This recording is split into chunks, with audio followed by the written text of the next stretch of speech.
Well, our next speaker is first going to get a shout out, Dr. Mark Lamont Hill. Let's shout it out for him.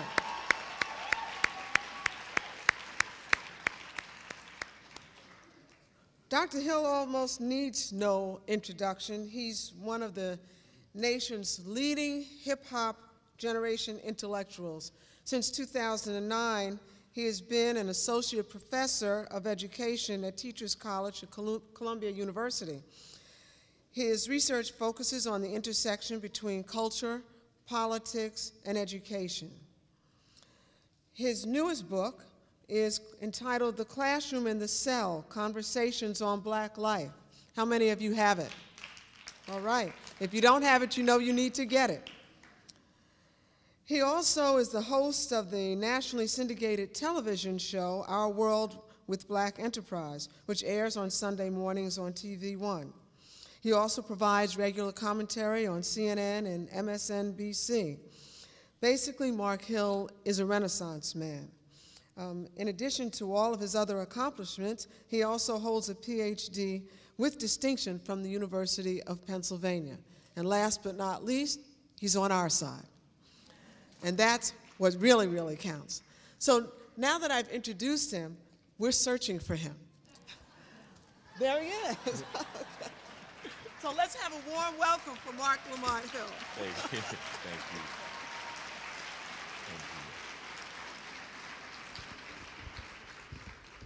you. Thank you.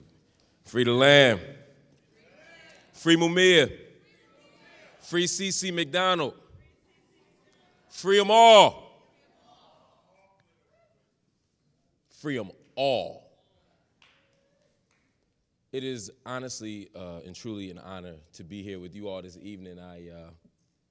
I'm always excited to talk about issues of great importance to our society. I get the privilege of traveling around the country and speaking about issues of politics, issues of culture, issues of education, of course. But there's nothing more important than the work that's being done in this room today at this conference, thinking about beyond the bars. Because we are facing a moment of mass incarceration. We are facing a moment where it is easier to imagine the end of the world itself than to imagine an end to prisons. And so what I want to do in a little bit of time that I have here today, because I really want you all to have an opportunity to hear the great, brilliant Angela Davis, who I came to see and hear. In a little bit of time that I have, I want us to think about what it means to think beyond the bars, what it means for us to reimagine the world in such a way that the prison is not the central site of containment, that the prison isn't the central way that we adjudicate disputes, that the prison isn't the primary site that we deal with social trauma and social dilemmas. I want us to imagine a world without prisons. But to do that, first of all, first thing we have to do is begin to understand what's going on. We have to begin to imagine the very context that we're trying to change. In order to imagine a world without prisons, we have to understand what it really means to live in the age of mass incarceration. To live in the age of mass incarceration, which we do, first is to understand that here in the United States, we have developed a commitment and obsession, even an addiction to containment and confinement, of caging bodies. We have developed an obsession that is so extraordinary that right now 1 in 100 American adults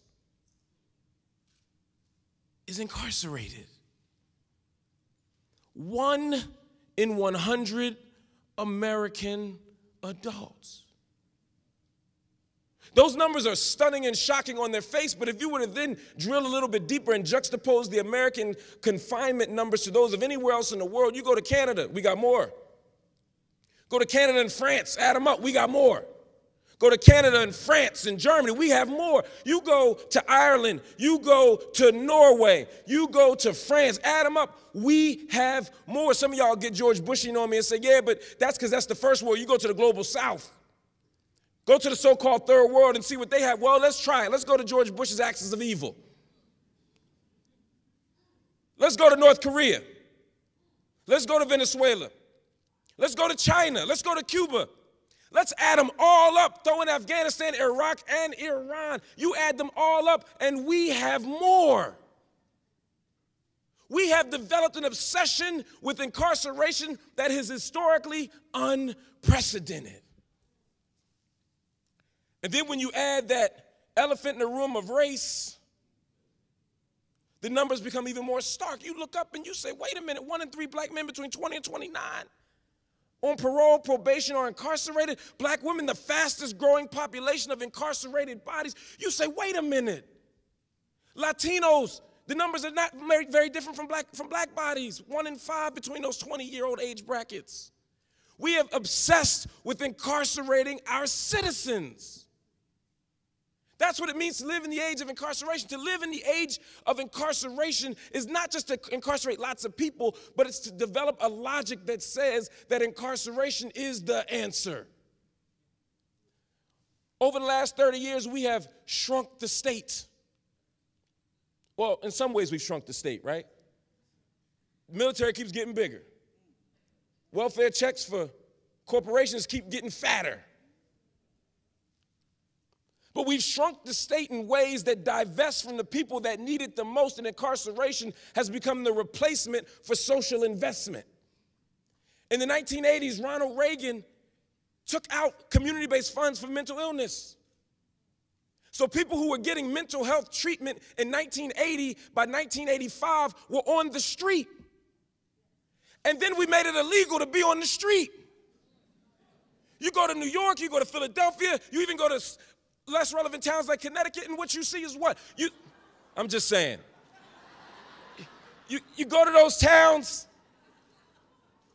and you see social laws. You see state-level laws that are ostensibly designed to clean up the neighborhoods. So people who were in mental illness facilities are now on the street, and now we develop anti-loitering laws, anti-vagrancy laws, anti-panhandling laws. We basically made it illegal to be homeless. People who are needing medical assistance for mental illness are now on the street, and they're forced to self-medicate through drugs which we made illegal.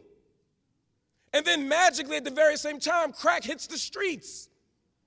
So people who need to self-medicate now have a cheap synthetic drug, and then we prosecute a war on those very drugs. We prosecute a war on drugs that made drugs cheaper, easier, getting stronger than ever. We lost. And we always will, brother. So we got people on the street, homeless, drug addicted, and we've criminalized all of it. And then we put them in the prison without any mental facilities, without any substantive medical help. We subject them to more trauma. We've developed no mechanism to protect men or women from sexual abuse, and then they come out more damaged, still drug addicted, and with the criminal record. And as Michelle Alexander pointed to us in her masterful book, we realize that once you get out, things are even worse because you can't get a job, you can't get public assistance, you can't get credit, you can't vote in many states, so you've become a second-class citizen. We have created a context of incarceration, and it's become normal.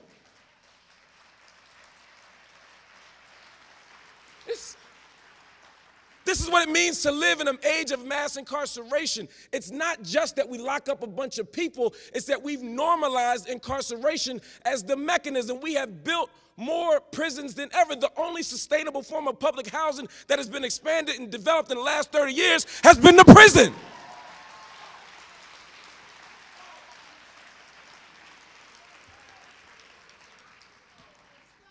So we do all this stuff, y'all.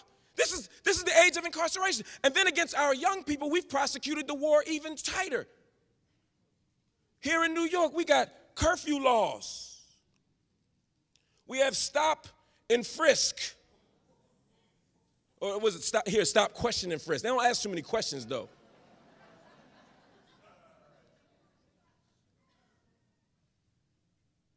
We have developed civil injunctions against gangs on the West Coast and in the South. So that even the hint or suspicion that you might know somebody who's gang affiliated puts you on a list, which makes it difficult to access public resources. It criminalizes you, and you don't even know about it. So through public laws that make it illegal to stand on a corner, illegal to be on the subway, stop and frisk. And then you add to that these curfews. We have literally made it illegal to be young and black and outside. This is the real context. And then we walk into these schools, which have become even more criminalized than ever. Go to PS anything. Then go to a school in North Philly. Then go to school in Houston. Then go to school in New Orleans. Go to school in Watts. Travel around this country and look at lines of young, innocent, black and brown and poor white people trying to get into school, and it takes them 20 minutes to get into their school buildings because they have to navigate an infrastructure of containment, an infrastructure of surveillance. They walk through and they're being scanned. They walk through the school building and they're being searched. There's metal detectors on the walls, and in the middle of the building, there's surveillance cameras staring down at them. We spent more money on surveillance equipment in schools than in prisons over the last 5 years.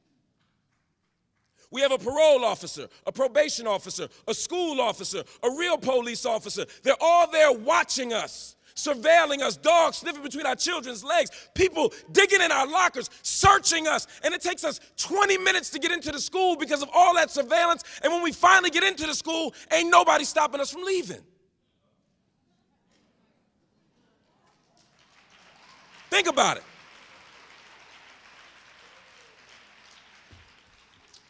What does it mean for all of our investment, all of our commitment to be on the containment side, on the surveillance side, but not on the investment side? We have literally replaced the language of investment and love with one of containment and blame. That's what it means to live in the age of incarceration. It means that we've normalized the social misery of the most marginal folk. It means that we've normalized replacing medical treatment for drugs with incarceration. We've normalized treating poverty with prison rather than a social state. And then what we've done is it's even worse, and this is important, y'all. We have created a public animus against the public. We have literally decided that anything public except for prison is problematic.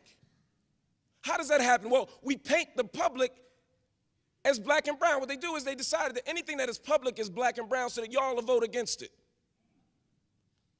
Anything that's public, we now code as black and brown and poor so that people, even the people who need it, won't want it. Public housing, black. Now, never mind the fact that most of the money goes to white folk getting housing subsidies for the suburbs. Public housing becomes black. Public school becomes black. Public transportation becomes black. Public assistance becomes black. Public options become black. Shit, public intellectuals become black. And as a response to that, we don't want it. And when you don't want it, the public interest becomes privatized. And that's exactly what has happened in the age of incarceration. We have privatized punishment. And as a result of the privatization of punishment, there's no investment in an alternative. We can't think beyond the bars because the money is in the bars. Gil Scott-Heron said everybody loves peace. The problem is you can't make no money off of it.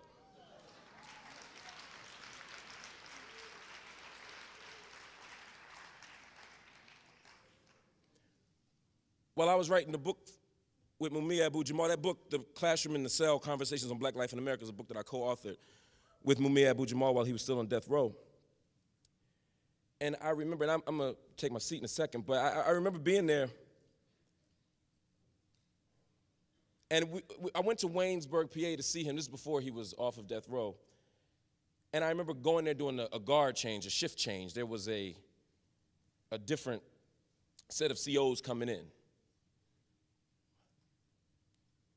And I remember sitting there waiting, and as I was waiting and talking to the person who I came with, COs came out and they were talking and they were making jokes, and I said, y'all all seem like y'all know each other. He said, yeah, we do. He said, most of us went to high school together. Most of us grew up together. I said, where'd y'all grow up? He said, up the street. And I began to do some research on Waynesburg, and you could go to other towns. My brother was locked up 50 miles north of that. Same thing, same type of prison, same type of COs. They all are from the town. they all got their jobs through the same people. And the people who don't work as COs, their wives or their husbands or their friends or their cousins might work in the cafeteria. Or they might be janitors in the facility. Or some have their own businesses and they contract out to the prison. Some are electricians and they come and fix the electricity when they feel like it. And all of them have a material investment in the prison. That's what I mean. The age of incarceration, this moment is not just one where people are locked up. It's one where our entire economic existence hinges on the existence of the prison. Because if you go into Waynesburg, they all got jobs because that prison is there. And the people in the prison, hold on, the people in the prison ain't from Waynesburg. They from North Philly. They from West Philly, born and raised on the playground. No.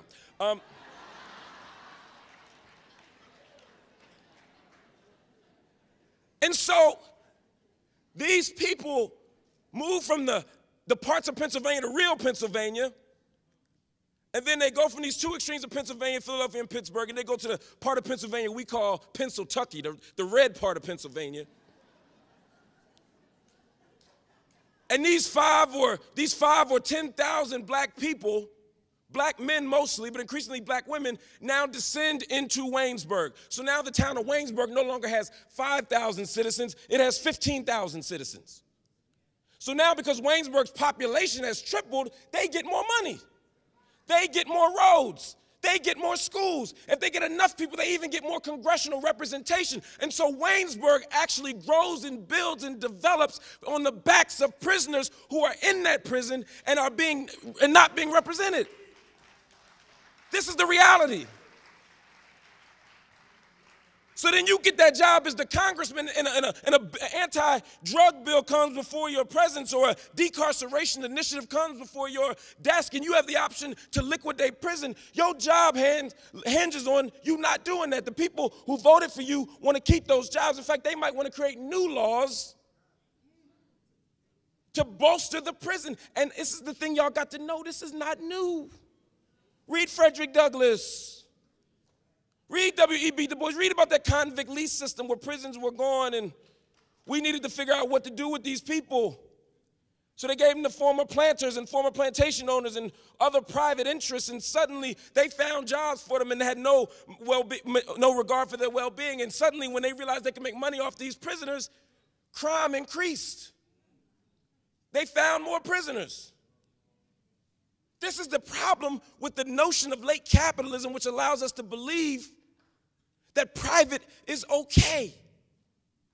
We watched an entire town wash away in New Orleans, and we did nothing because they were poor and black and disposable. 3 months later, we saw people's houses catch on fire in California, and what did we do? Those rich, wealthy homes got put out real quick. They took people out of prison and let them put out the fire. Chris Rock said they put it out with Katrina water.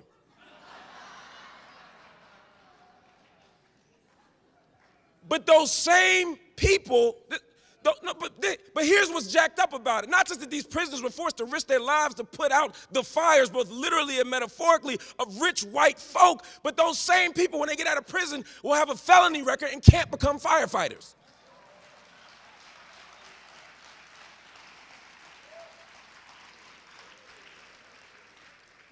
This is the age of incarceration.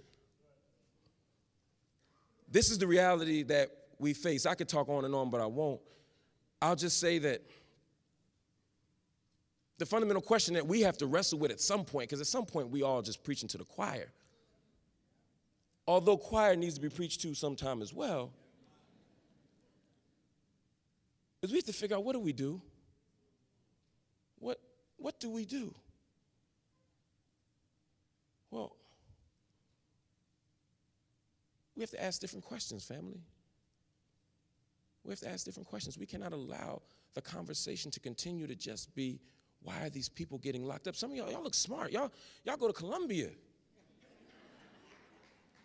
As you begin to deploy your work and you begin to engage in rigorous and sophisticated sociological analysis or historiographic analysis or some kind of rigorous, thoughtful practice, y'all got to shift your unit of analysis. Stop making studies about driving while black. Stop making movies like New Jersey Drive about driving while black. How about asking the question, not what does it mean to drive while black, but what does it mean to patrol while white? What does it mean to patrol while racist? Because that's actually the question we should be asking. Shift the unit of analysis. Ask a different question. Reimagine these possibilities. Part of what it means when the question becomes, what do we do, is to imagine new possibilities. Don't take for granted that we're the criminal class. Yeah, people get locked up on 125th Street. At least the real Harlem, 125th Street, not this stuff. Not this.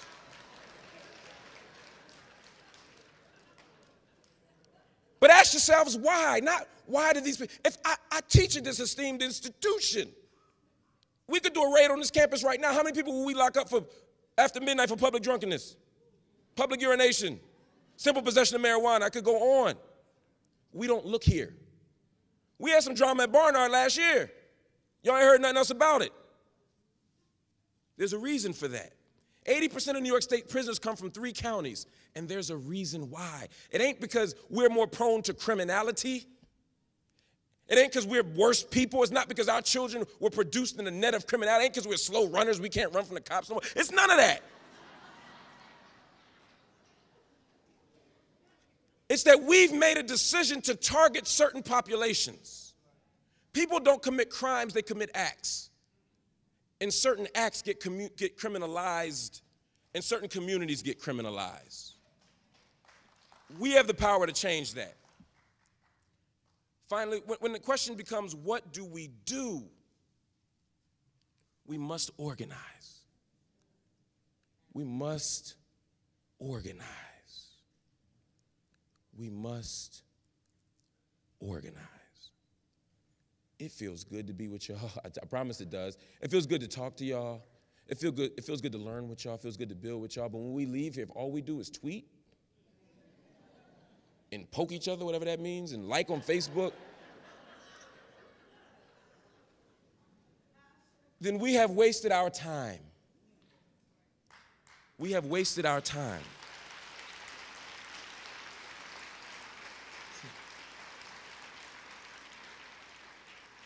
To organize means to grow and build infrastructure. Angela Davis wrote an amazing book, Why Are Prisons Obsolete, but she also helped found critical resistance. It's infrastructure movements. We must join organizations. I ain't say start organizations. I said join organizations. That's not to suggest that we don't need to start some organizations. But too often at this moment, we become so divided that we are more prone to start an organization than to fortify the ones we already have and to bring our pieces together for something bigger than us. I'm on the road all the time. I go to college campuses like this one where they only have about 50 black people.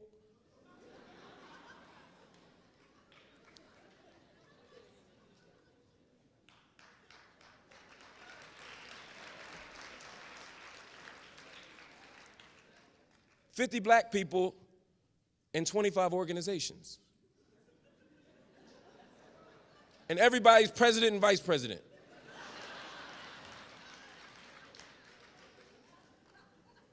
That's not about the movement. That's about you. To organize is to build something that is bigger than you, that has a grander purpose than you, and that might exist with you, not in the foreground, but in the background, building and struggling and sacrificing and working. That's what it means to organize. To organize means to divest yourself of your privilege. To divest yourself of privilege.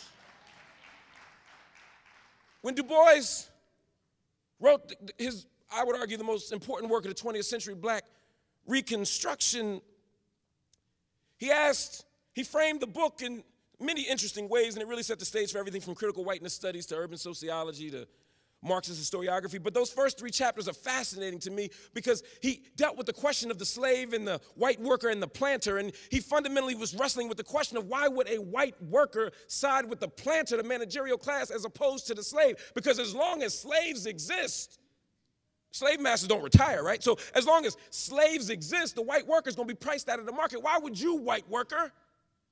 Why would you, white worker, want not to end slavery? Because you will never have economic justice as long as this black person is exploited. But he said the reason they do is because they get a type of almost existential pleasure out of siding with whiteness, at closing ranks around whiteness. He said they enjoy the psychic wages of whiteness. The psychic wages of whiteness. To organize in the 21st century, y'all got to divest yourselves of whiteness. We have to end whiteness. We have to destroy whiteness. We ain't got to destroy white people. At least not with the camera on. But we have to destroy whiteness. It is an unhealthy, destructive construct that hinges purely on unmerited power and suffering of others. We must destroy it.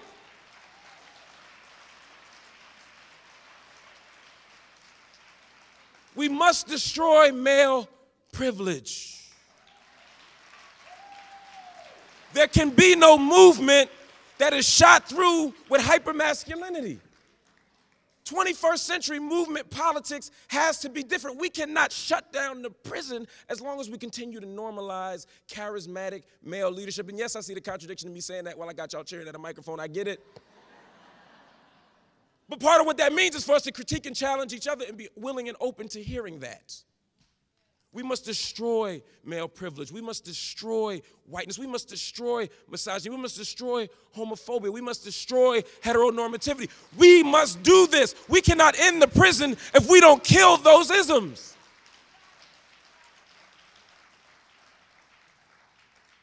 And lastly, and I'm really going to take my seat this time, we must hope relentlessly. We must hope relentlessly. We must hope relentlessly. We must believe that another world is possible and be courageous enough to fight for it. Be courageous enough to struggle for it. Be courageous enough to die for it. Now, I ain't saying we all got to die. That ain't my thing, but I ain't on no Jim Jones stuff, but there has to be a struggle or a sacrifice worth dying for. When Angela Davis is facing the death chamber 3 times, they charged her with death 3 times. When that happens, that's a sign of the state that our very bodies are disposable, yet she continued to struggle and sacrifice. When Mumia stands on death row for 30 years, it's for a struggle that's bigger than him. We must no longer be afraid of death. We can't be afraid to not struggle and sacrifice in spite of it, because guess what, y'all gonna die anyway. You're all death eligible. Not just the folk on death row. You can stigmatize people with HIV and cancer and say they die. No, you dying, we all gonna die. Life is a terminal illness. And it's sexually transmitted.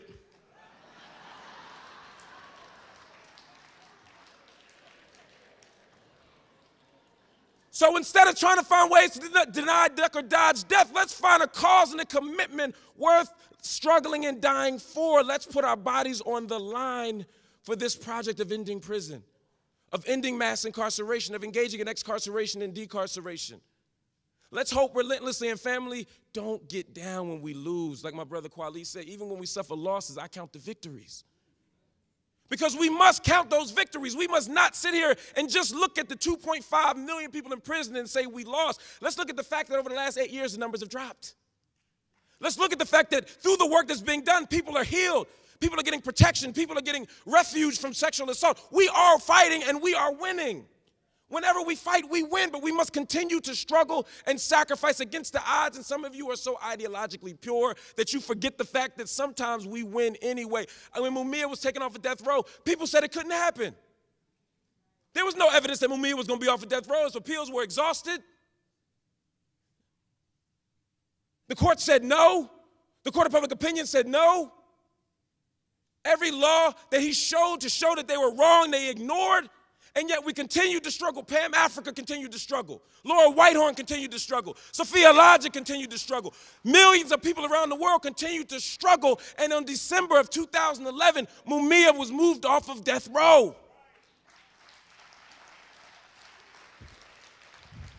But some of y'all said, no, that ain't enough. Some people, I remember the day Mumia was free, some of us celebrated. I remember Lumumba Bandeli called me, and we were crying, and we were celebrating, and we were happy. And some people said, he's not home. This is not a victory.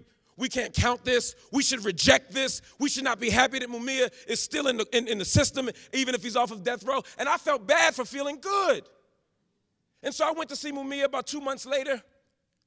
And I told him what happened. I said, yo, Mu, I said, people are saying that we shouldn't be happy. People are saying this is not a victory. People say that getting off death row doesn't count. Do you know what Mumia said? Shit.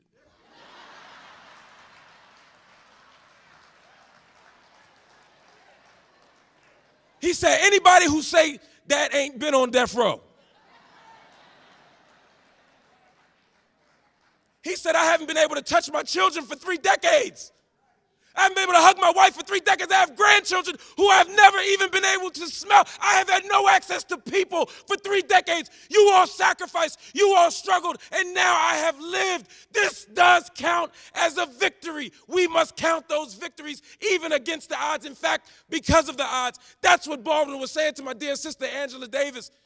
In his letter to her in 1970, he said, those of us who know the truth and do nothing are worse than the murderers hired in our names.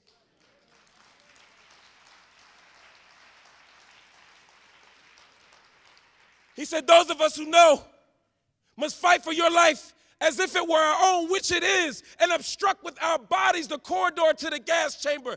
For if they come for you in the morning, if they take you in the morning, they will come for us that night. This work is designed to block the corridor to the gas chamber for the millions of people on death row unnecessarily. But it's also to block the slow death chamber of people dying in prisons, not just in America, but in Abu Ghraib, in Guantanamo, in China, in Korea, all around the globe. We must block the corridor to the gas chamber for everybody catching hell. We must block the corridor to the gas chamber for people who have a better chance of going to the state pen in Penn State. We must block the corridor to the gas chamber for anybody in this state that is dealing with injustice, unfreedom, and anti-democracy. We must do this struggle. We must do this work because when we fight, we win. And we will fight. We will win. We will think beyond the bars, and we will develop a world without prisons. Free Mumia.